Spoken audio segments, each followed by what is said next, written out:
په ګلغونډۍ د ارغوان جوړې میلې دي، ځان جوړوه لاس راکوه ګلې درځه چې نندارې دي.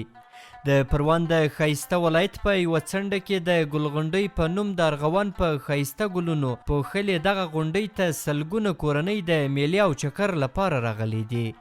د سی ام جي د نوي کال د پیل په تړاو د راپورونو پر دوام په ننني دې ځانګړي راپور کې مو د ګلغونډۍ او ارغوان د میلې په اړه معلومات او د دې سیمې له اوسېدونکو سره خبرې کړي دي. ګلغونډۍ ته د نوي 1400 لومړي کال په 2مه ورځ سلګونه کورنۍ راغلي او د نوي کال منځنه کوي. د دې کورنیو په وینا دې ځای ته په هیواد کې د نسبي امنیت له راتلو سره د خلکو د راتګ شمیر زیات شوی دی. د دوی په خبره هیله لري چې دا کال په هیواد کې د سولې او آبادۍ کال شي. دلته راغلی یم د ګلغونډۍ د سیل لپاره. د ارغوان میله ده. دومره خوشحاله یم چې ویلی نشم ځکه امنیت دی، خلک ارامه دي، ډار نه لري. موږ ټوله کورنۍ راغلي یو. دا مې زوی دی، نور لاندې په چکر تللی دي. ډیر خوشحاله یم. د سیل لپاره ګلغونډۍ ته راغلی یم. امنیت هم شکر ښه دی، آرامي ده. محمد نسیم چې له خپلو ملګرو سره د چکر لپاره دلته راغلی وایي په تیرو کلونو کې چې به کله ګلغونډۍ ته د چکر لپاره راته نو د کورنۍ له لوري د امنیتي ستونزو له کبله اجازه نه ورکول کېده. دغه دوستان مې دي، ماما مې دي، د خاله زمن مې دي، راغلي دلته د تفریح لپاره. امنیت خو ښه دی، آرامي ده دلته. موږ راغلو دلته ښه فضا ده، امنیت ښه دی نسبت نور وختو ته.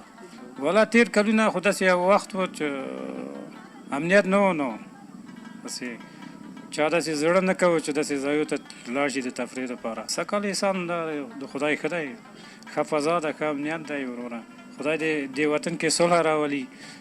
موږ د جنګ نه خسته شوي. نو سلیمان چې له تیرو 20 کلونو راهیسې هر کال په همدې ورځ دلته د چکر لپاره راځي وایي د ارغوان میله دلته سلګونه کاله تاریخي مخینه لري. د نوموړي په خبره چې د تیرو کلونو په پرتله خلک زیات راغلي دي.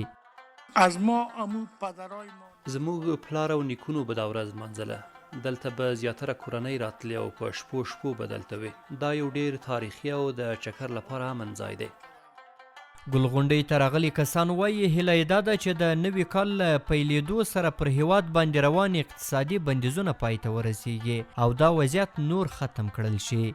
والا خامخا امنیت کې څوک خوشحالیږي، بس د زړه سکون اطمینان دی لپاره موږ هم خوشحاله یو راغلي یو دلته، بس د فضا نه خوند اخلو. راتلونکي کال ته خو هیلې همدا دی چې نور هم د امنیت ټینګ شي، ورسره د خلکو چې کوم مشکلات دي خصوصا اقتصادي مشکلات دا هم ورسره حل شي. بس دغه مې هیلې دي انشاءالله په تمه یو چې داسې وشي. کوم از کابل آمدیم، له کابل څخه له دوستانو سره یو ځای دلته د چکر لپاره راغلي یو. دیګ کوو، خواړه دلته تیاروو، بیا یې له ملګرو سره یو ځای نوشیجان کوو. د پروان ولایت ګلغونډۍ دغه ګلورینې سیمې ته هر کال د هیواد له ډیری لرې پرتو ولایتونو څخه زرګونه کورنۍ د سیاحت او چکر لپاره راځي چې په هیواد کې تر نسبي امنیت راتلو وروسته دغه شمیر څو چنده زیات شوی دی.